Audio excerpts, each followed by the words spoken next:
प्रिय दर्शकों, सादर प्रणाम। अब मैं आपको आदरणीय प्रोफेसर चंद्रमौली राणा जी के द्वारा जो निर्मित पंचांग है उसका विश्लेषण जो है वो कर रहा हूं। उसके विश्लेषण का ये चौथा भाग है। इस पंचांग में गुरुजी ने जो है वो पेज नंबर 45 से लेकर के पेज नंबर 65 तक जो है वो शेयर बाजार का सारा वर्णन इन्होंने किया है। और 365 दिन वर्ष के होते हैं, 365 दिन वर्षों का एक एक दिन का इन्होंने जो है वो शेयर बाजार जहां पर इसमें पंचांग में प्रस्तुत किया है। जो लोग शेयर मार्केट में काम करते हैं वो भी प्रतिदिन जो है वो अपना इसमें देख करके आगे जो है आगे की प्रक्रिया वो शुरू कर सकते हैं। उसके बाद पेज नंबर 66 में जो है देवज्ञ की दृष्टि से वैश्विक परिदृश्य, इन्होंने जो विश्व में जो घटनाएं घटने वाली हैं, जो हमारे भारत में जो घटनाएं जो है वो घट सकती हैं, किस प्रकार की इन्होंने भविष्यवाणी जो है आदरणीय यशस्वी प्रधानमंत्री नरेंद्र मोदी जी के विषय में की है, योगी आदित्यनाथ जी के विषय में, अमित शाह जी के विषय में, राहुल गांधी जी के विषय में, अरविंद केजरीवाल जी इत्यादि प्रकार से जो हमारे जो बड़े बड़े राजनेता हैं उनके विषय में इन्होंने जो है बहुत ही सटीक ढंग से इसमें वो वर्णन किया है। लालू प्रसाद यादव है, उसके बाद जो पार्टियां हैं, राजनीतिक पार्टियां हैं, उनका विश्लेषण उन्होंने किया। जो देश जो है चीन, श्रीलंका, रूस, अमेरिका, नेपाल इत्यादि देशों में होने वाली जो घटनाएं जो है उसके बारे में इन्होंने जो है इस पंचांग में वर्णन किया है।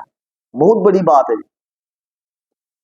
उसके बाद पेज नंबर 73 पर 73 नंबर पेज पर जो अभी हमारे अगले वर्ष जो आने वाला जो कुंभ का पर्व जो है, जो प्रयागराज में जो मनाया जाएगा, तीर्थराज प्रयागराज में होगा, उसका इन्होंने जो निर्णय करके जो है वह भी पूरा समाज के सामने प्रस्तुत कर दिया है। पूरे सिस्टमैटिक तरीके से इन्होंने उसकी पूरी वेदिका बनाई हुई है। उसका पूरा कुंभ का पूरा वर्णन किया हुआ है। कुंभ का पूरा महत्व इसमें इन्होंने बतलाया हुआ है। पूरे शास्त्रों का प्रमाण दे करके इन्होंने कुंभ का महत्व इसमें लिखा हुआ है। उसके बाद जो शाही स्नान है उसका इन्होंने वर्णन किया है। कौन सी तिथि को कौन सी जो है तिथि को कौन सा स्नान किया जाएगा, इस पंचांग में उन्होंने बहुत ही सुंदर और सरल ढंग से, ताकि सामान्य जनता जो है इसको अच्छी तरह से समझ जाए। उसके बाद हमारी 12 राशियां होती हैं, वो आपको पता ही है। उन 12 राशियों का मासगत जनवरी महीने में, फरवरी महीने में, मार्च महीने में उनका कैसा प्रभाव रहेगा, कैसा उनका जो फल होगा, उसका भी इन्होंने पूरे 12 महीनों का अलग अलग तरीके से इन्होंने जो है वो बतला दिया है। जिनकी राशि जिस प्रकार की राशि होती है, जिसकी जो भी राशि होगी वो अपनी राशि के अनुसार जो है वो देख सकता है कि मेरा इस राशि में किस प्रकार का समय निकलेगा। तो सामान्य आदमी भी, कोई भी आदमी हिंदी थोड़ी बहुत उसको आती हो तो वो भी उसको देख करके कि मैं अपनी राशि देखूंगी, किसी ज्योतिषी के पास जाने का उसके पास समय नहीं है, तो वो भी स्वयं भी अपनी राशि देख करके उसको पता चल सकता है कि आज का समय जो है, इस महीने का समय मेरे लिए क्या करने का है, क्या नहीं करने का, मुझे क्या करना चाहिए, क्या नहीं करना चाहिए, इस प्रकार का वर्णन भी इन्होंने किया है। मुझे लगता है कि ज्योतिष का इन्होंने गागर में सागर भर दिया है। जो हमारी जो है दैनिक उपयोगी जो चीजें जो है, जो दैनिक हमें जिसकी जरूरत पड़ती है, हर चीज का इन्होंने इस पंचांग में जो है वो वर्णन किया हुआ है। मुझे लगता है कि अगर जिस व्यक्ति को ये पंचांग देखना पढ़ना आ जाए तो वो एक अपना जो है कि छोटी मोटी कुंडलियां भी वो देख सकता है, जन्म पत्रिकाएं भी देखने में जो है वो समर्थ हो सकता है। इस प्रकार से इन्होंने हर महीने में 12 राशियों का जो है वो वर्णन किया है, जिसकी जो भी राशि होगी वो उस राशि को वो अब उस महीने में अपनी राशि को देख सकता है।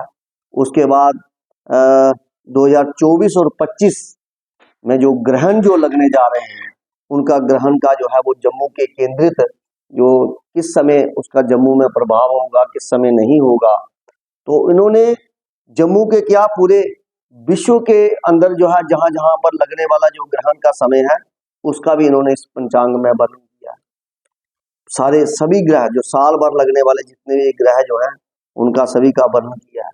उसके बाद हमारे घर में, हमारे परिवार में कैसे शांति बनी रहे, तो उसके लिए इन्होंने शांति पाठ का वर्णन किया है। जो व्यक्ति पढ़ा लिखा है वो इस पंचांग को देख करके शांति पाठ कर सकता है। घर में शांति, सुख शांति पाठ, आणो भद्रा कृतवो जयंतु, इस प्रकार के जो शांति मंत्र इन्होंने लिखे हैं। उसके बाद आत्म पूजा, जो आत्म की हमने अपने आप की पूजा कैसे करनी है, अपने आप को पवित्र कैसे करना है, उसका भी इन्होंने आत्म पूजा का सारा वर्णन किया हुआ है। उसी पूजा के माध्यम से हम जजमान की भी पूजा जो है वो करवा सकते हैं, उसका भी इन्होंने वर्णन किया है।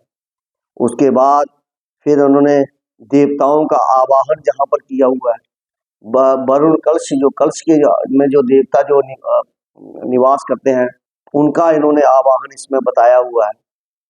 मुझे लगता है कोई भी किसी भी प्रकार की इन्होंने कसर जो है इस पंचांग में नहीं छोड़ी है।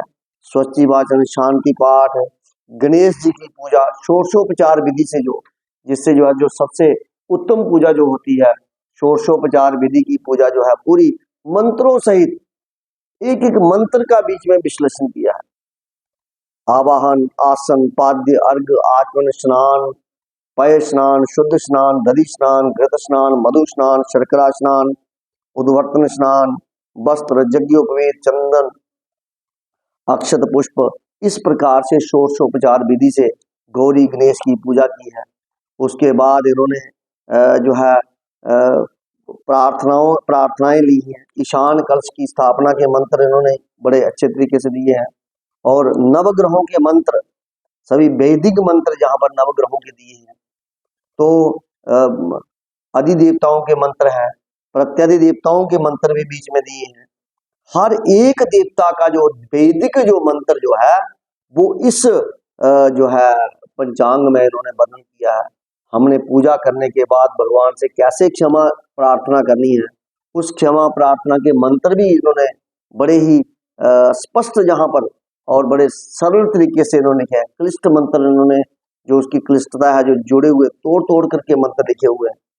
उसके बाद उनका विसर्जन, जब हम देवताओं को बुला लेते हैं उनका विसर्जन कैसे करना है उसको जो है इन्होंने किया है। प्रतिदिन हमें सूर्य को कैसे अर्घ्य देना है उसका इन्होंने वर्णन किया है। इस प्रकार से इन्होंने बड़ा ही एक अच्छे तरीके से पंचांग का जो सिस्टम बनाया है, तो मुझे लगता है सभी पाठकों के लिए ये बड़ा ही कल्याणकारी होगा। इसी के साथ अगली कड़ी में, अगले वीडियो में मैं आपको आगे इन्होंने क्या दिया है उसके विषय में आपको बताऊंगा। जय हिंद, जय भारत।